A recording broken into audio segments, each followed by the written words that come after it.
بسم الله الرحمن الرحيم. السلام عليكم ورحمة الله تعالى وبركاته. الحمد لله رب العالمين، والصلاة والسلام على رسول الله صلى الله عليه وسلم. مدن قدومية قرصوريال محكمة شرفت له iyo dhammaan dhinacyada dacwadda iyo shacabweynaha ka soo qayb galaya eedeysanayaasha. mar kale waxaan ku salaamayaa salaanta islaamka. assalaamu calaykum waraxmatullaahi tacaala wabarakaatu. mudane gudoomiye garsoorayaal maxkamadda sharafta leh, jawaab celinteeda waxaan ku soo koobi doonaa hadduu ilaah yidhaahdo 7 qodob oo aan kaga jawaabayo muwakilkayga anigoo ah abukaata cabdisaaq xaaji cumar, qareenna u ah cabdiwaaxid muxsin ibraahim. 7 qodob ayaan kaga jawaabi doonaa eedda loo soo jeediyey hadduu ilaah yidhaahdo. dabcan mudane gudoomiye garsoorayaal maxkamadda sharafta leh, ugu horeyn maxkamadda gobolka banaadir xukunkii ka soo baxay waxa uu ahaa xukun waafaqsan qawaaniinta dalka iyo shareecada islaamka. dabcan waxaa nasiib daraa anigoo marka hore ku furanaya in hal sabab oo lagu jebin karo xukunkii ka soo baxay maxkamadda racfaanka gobolka banaadir uusan ka sheegin xafiiska xeerlaaliyaha guud ee qaranka dacwad oogaha ku matelayay saaxadan. dabcan mudane gudoomiye waxaa cajiib ah bogga koowaad ee saxidda iyo raacsiinta iyo saxidda racfaanka uu soo gudbiyey gebi ahaanba waxa uu si toos ah oo eedda ugala noqday muwakilkayga. haddaan fiirino faqrada qaybta hoose wuxuu leeyahay xafiisku, bal aynu isla eegno sida tooskaa ugala noqday.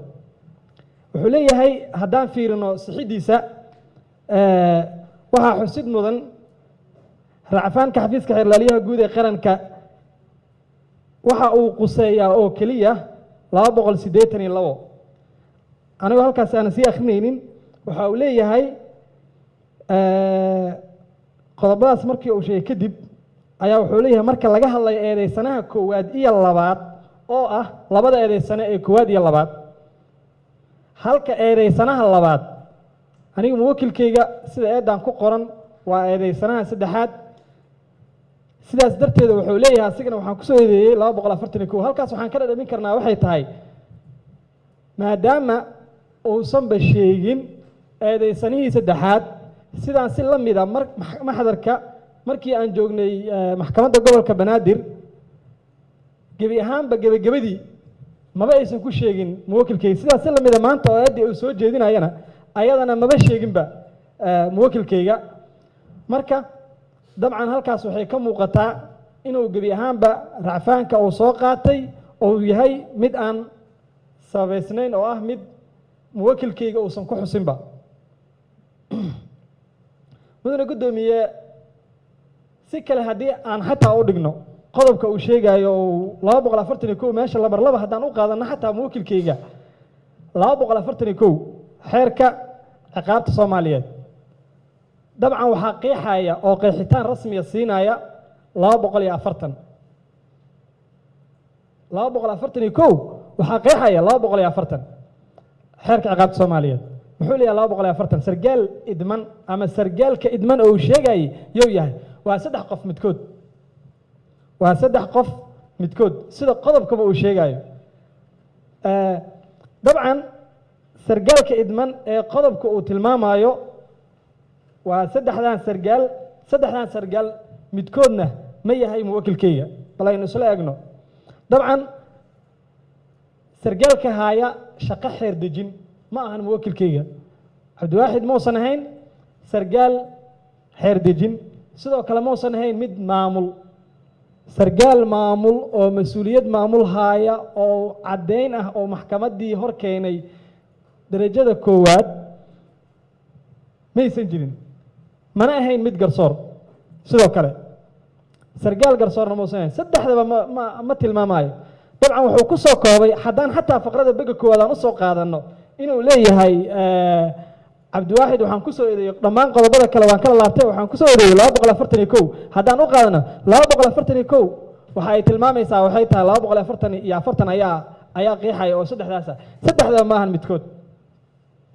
taas markaan halka aan uga baxo mudane gudoomiye garsoorayaal maxkamadda sharafta leh waxaa jirta qodobada oo kala noqday dabcan su-aashii maxkamadda hadda ay weydiiso ah idan miyaad kaga haysataa xeerlaaliyaha guud ee qaranka idan miyaad ka haysatay sida uu qodobka 221 faqradiisa labaad waxay tilmaamaysaa haddii racfaanka uu qaato xeerlaaliyaha ama mid ka mid a ku-xigeenadiisa ogolaanshiya la'aan haddii uu qaato waxaa ka dhalan karta sida uu qabo qodobka 200 maxaa ka dhalan kara qodobka 217 faqradiisa saddexaad ayaa ka dhalan karta oo ah in eedeysanayaasha kale xataa laftirkooda gebi ahaanba qodobadaas qodobo la mida laftirkooda inuu maarata meesha ay ka baxaan wuxuu leeyahay faqrada saddexaad qodobka 217 faqradiisa saddexaad waxay leedahay cawaaqibka ka dhalan kara maxay noqon kartaa waxay noqon kartaa dhammaan eedihii oo u soo jeediyey haddii uu idan la'aan xeer dacwad oogaha uu kala noqdo qayb ka mida meesha ayay ka baxayaan yacni waa dhammaan eedeysanayaasha kale way kula jiraan waay taasna in maarata maxkamadda ayadana noqdaas ay fiiriso ayadana waa rabaa mudane guddoomiye garsoorayaal maxkamadda sharafta leh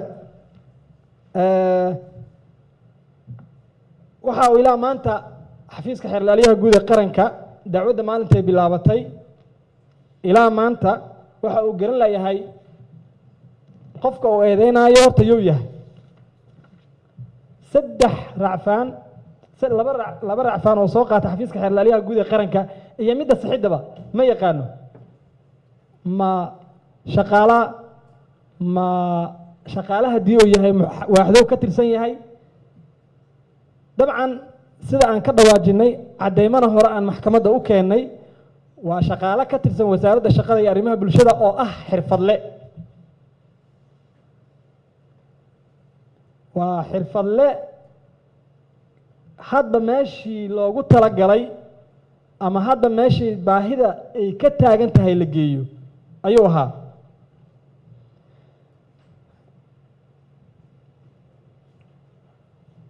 dabcan markii halkaas ay marayso oo ahaa waxaa ku qoran haddaynu soo fiirino waxaan hore u soo gudbinay macluumaadkiisa shakhsiga ah inuu yahay shaqaale ka tirsan wasaaradda shaqada iyo arrimaha bulshada kuma qorna waaxda sharciyadu ka tirsan yahay kuma qorna waxa ay keeneen oo caddeyn ay uga dhigeen inuu waaxda maamulka iyo maaliyadda ka tirsanaa oo caddeynahan soo gudbiyeen warqaddaas ay soo gudbiyeenna warqad ma ahayn wasaaradda ka soo baxday ama lagu meeleeyey maysan ahayn waxa ay ahayd warqad lagu meeleeyey wasaaradda markii kow uu soo gelayo oo ku meeleynayo guddiga shaqaalaha rayidka ay soo qoreen ma ahayn wasaaradda shaqada shaqaalaha warqad oo soo qoray wasiir oo soo qoray wasiirka uu qoray ma jirin warqad uu qoray ma jirin agaasimaha guud warqad uu qoray wasiiru dowlad ma jirin oo uu ku meeleeyey wax gaar ah yacni maba ahaynba asaalatanba maba ahayn shaqaale wax gaara ku attach garaysan hadda meeshii la rabo ayaa la geyn jiray marka sidaas daraaddeed anigoo maxkamadda aanan ku dheeraynaynin qodobada in maxkamadda waxaan ka codsanayaa racfaanka ay ka soo qaadatay muwakilkayga oo ka soo qaatay muwakilkayga xafiiska xeerlaaliyaha guud ee qaranka in maxkamaddu ay gebi ahaanba ka diido sidoo kale maxkamaddu in ay muwakilkayga sida in xuriyaddiisa ay dib u siiso asalaamu calaykum waraxmat ullahi tacaala wabarakaatu